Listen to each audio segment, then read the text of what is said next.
March 25th, Tuesday, 8:30 a.m.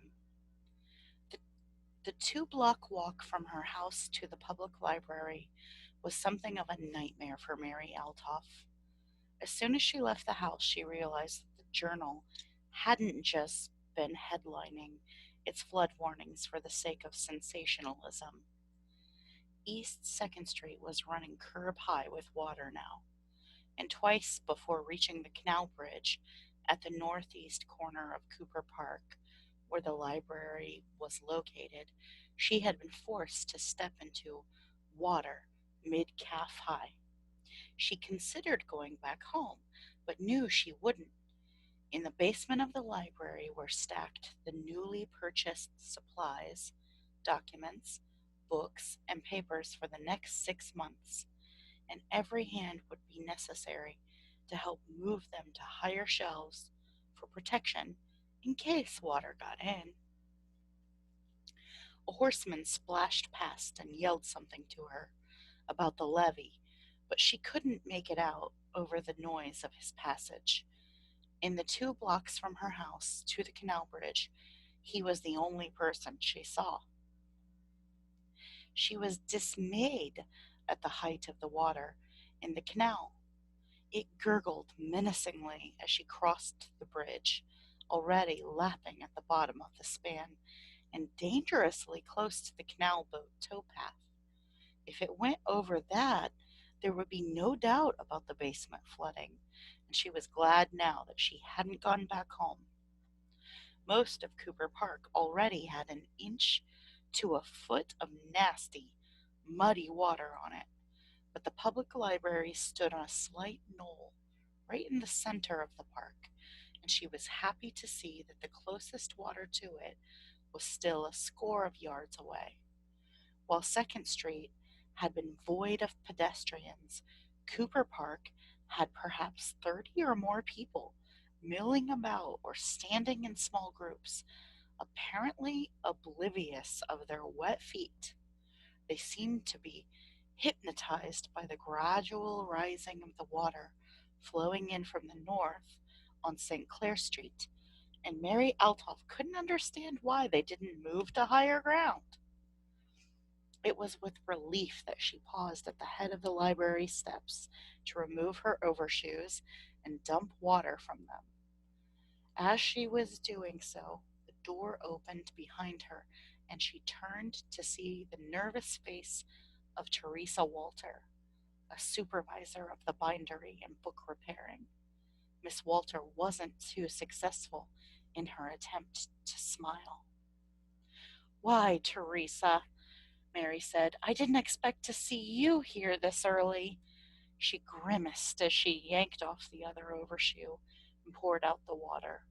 "My shoes are just ruined," she complained. She entered the door and set the overshoes beside the steam radiator to dry. As she removed her coat and hung it on the rack beside her desk, Miss Walter explained that she had been talking to some of the people outside and she was very frightened. "One man told me that Main and Ludlow Streets both have water a couple of feet deep or more in them already, and another man told me he ran over here from Monument and Jefferson. He said the water was just gushing through a break in the levee and down into the street near Newcomb Tavern." Newcomb Tavern, a long built cabin building, was a Dayton landmark.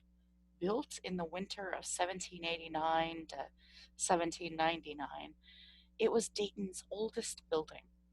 Teresa Walter continued, "I asked him specifically whether the water was just coming over the top or if the levee had actually broken, and he said it was cracked beyond any doubt, and that if the water kept pouring through it the way it was, it might break all the way and the whole city would be flooded. What are we going to do, Mary?" The librarian bit her lip and then waved to the janitor who appeared at the head of the basement steps. "Oh, Mr. Harvey," she said, "is there any water downstairs yet?" Edward Y. Harvey shook his head as he joined them. No, ma'am, Miss Eltoff, but it don't look good. Reckon we're going to get flooded? I think we can almost bet on it. We have to get those supplies and things up onto high shelves. We may not have much time. Let's go. The three hurried down the steps and began the job. Fortunately, the upper two shelves were nearly empty, providing plenty of room. Within 15 minutes, all of the new supplies had been shelved, and now they began moving the materials from the lower shelves to the top also. It was back-breaking work, but they didn't pause. Here were public documents, newspapers, the medical collection, the children's library, and books for their new branch libraries with all their catalogs. The total number represented something over 20,000 volumes and papers. They worked silently, each in different sections now, and with all possible speed, grunting or moaning occasionally at the unaccustomed labors. Her arms loaded with books and pamphlets, Mary stopped for a moment to glance out of the window. She was horrified to see the water outside already gushing past the wall and inching up the window.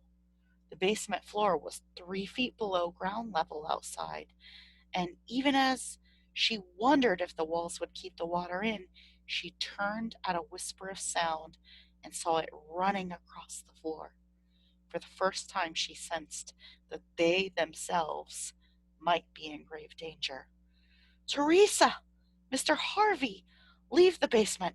Water's coming in! Her voice was loud and clear. She was surprised it didn't reflect the panic building up in her. 8:32 a.m., Tuesday. The water was already more than knee-deep when Brigadier General George H. Woods stepped out of his front door at 121 North Main Street. He was shocked at the savagery of the current and the speed of the bits of flotsam floating by.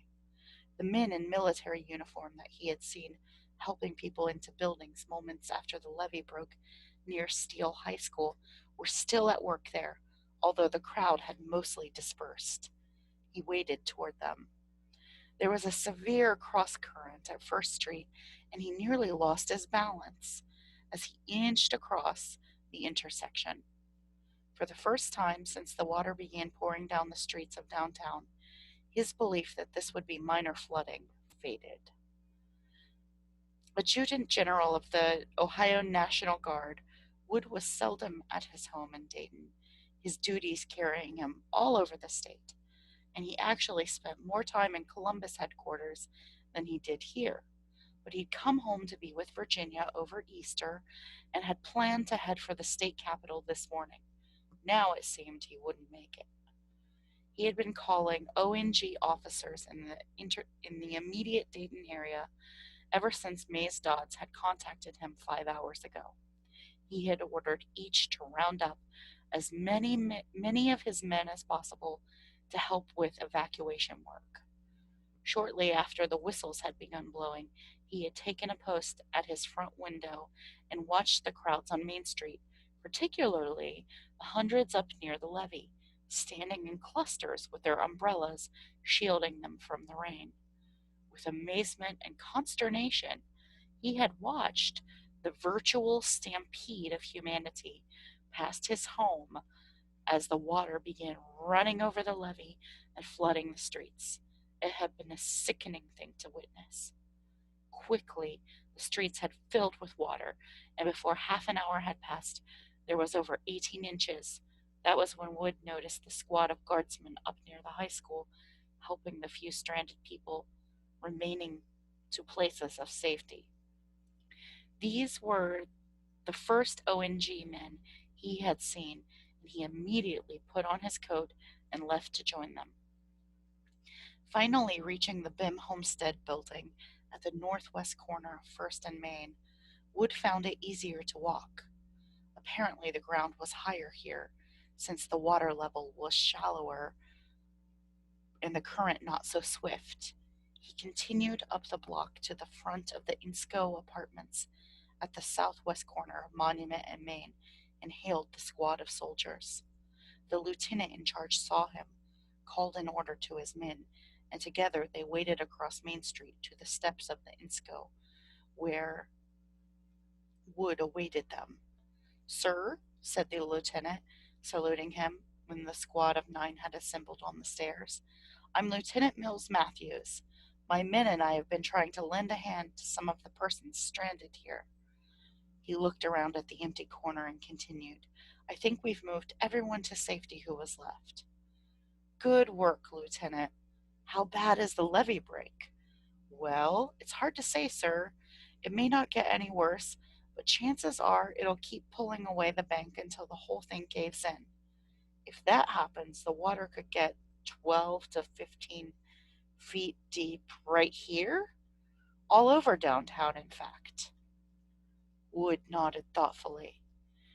In the few minutes they had stood on the landing, the water had risen a full step, and the current was more powerful than before. The roar of it made conversation difficult, and Wood had to speak loudly to be heard. "I think, Lieutenant, that we better set off down Main Street to see if anyone needs assistance. If the flood gets as bad as you think it might, and I agree with you that there's a good chance it will, this city's going to have to be put under martial law. The only high ground we might be able to reach is south of here, at the fairgrounds. It's a mile away or more, but if the water holds at this level for a while, we may be able to make it there and be better able to direct rescue operations." "Yes, sir," Matthews replied, "but I rather doubt we'll make it with the water this fast. A couple of the men here already got ducked when the current knocked them off their feet." "You may be right, but we'll not know for sure unless we try. Let's go. I'll lead. Join hands, wrist to wrist, in single file. Cross some pretty bad streams in the Philippines that way." Lieutenant Matthews nodded, and they clasped wrists and started off. The water was now nearly waist deep and the current incredibly strong. They had gone no more than 30 feet from the steps when Private Don Coble, last man in line, gave a yell as he lost his footing. His grip with the next man broke, and he disappeared under the surface. He came up sputtering half down the line, but couldn't gain a footing and was swept along.